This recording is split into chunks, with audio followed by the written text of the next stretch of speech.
Today we're taking a ride with Augustin Fridel. He's famous in the mobility industry for his insightful market overviews on LinkedIn. We're in Germany and we're driving from Teltow to Potsdam. So, buckle up and join the ride. Perfect.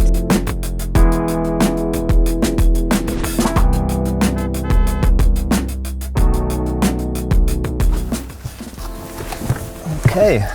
Hello. Hello, let's go. Ready? I think we need a key, or? Oh, do they have the key? Do you have the key?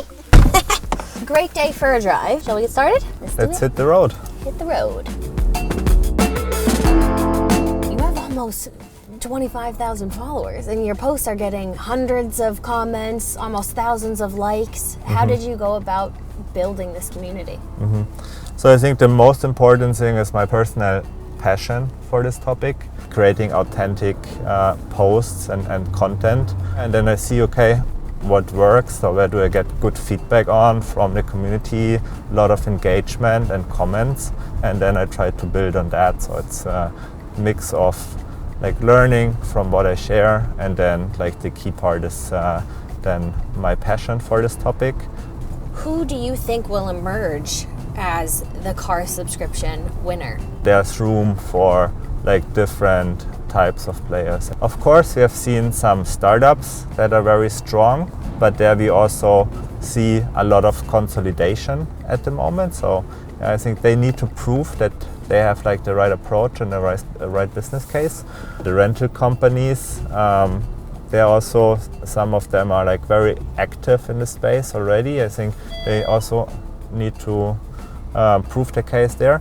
And then with the OEMs, I think they need to decide what they want to do. Yeah, do they want to go all in, or maybe do they just want to be like a vehicle provider to an existing startup, existing platform? So like there could be a combination of like a strong startup, a strong rental company, and then also strong OEMs. And then maybe it differs also by the price range.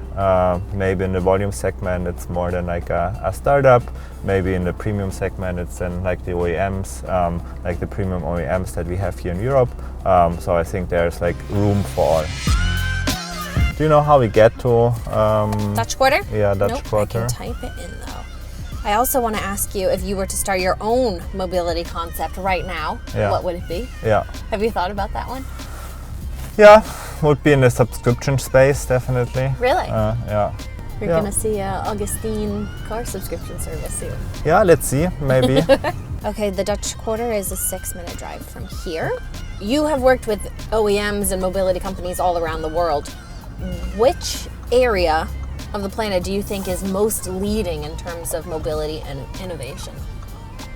I would say it depends on the vertical. So if you look in shared mobility, like driver-based shared mobility, a lot of things we have now on the street started in the US. If you look at then like the more fancy stuff like autonomous driving, I would say it's definitely then also China. If we look at more like vehicle-based services like car sharing or subscription, rental, they're definitely the European players are leading. Talk to me about what the largest challenges for OEMs scaling a car subscription service. Definitely operations and direct-to-consumer access.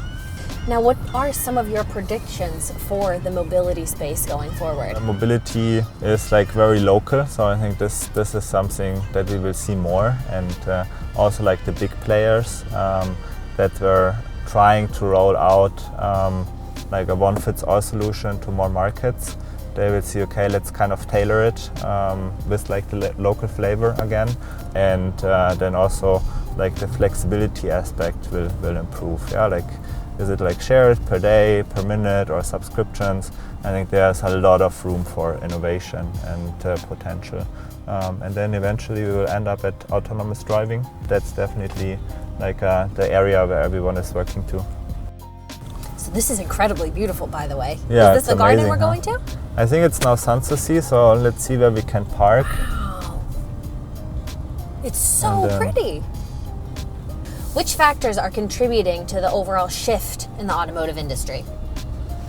Definitely the electrification of the vehicles, then more offerings in terms of like shared services and like the changed consumer demand. From as opposed to being product focused, to more to meeting the consumer's needs? Yeah, more like service focused, and then also experiencing more like digital offerings, also offerings beyond the car. How do you predict the car subscription space evolving? More consolidation, more electric vehicles, and more flexible offerings. Should we try to park here and then walk there? Or? Here, we've got to go see this. Yeah. Okay, so we've made it to Sanssouci.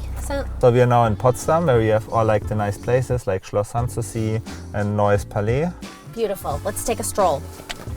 So one last question from the car subscription group on LinkedIn. They want to know, what are some of the challenges when launching a car subscription service in Germany? There is to find the audience and to fight the competition. So this has been so awesome going on a ride with you. Thank you so much for joining us. Yeah, it's my pleasure. Thanks for all the questions, and let's talk next time. Awesome. Well, let's get you home now.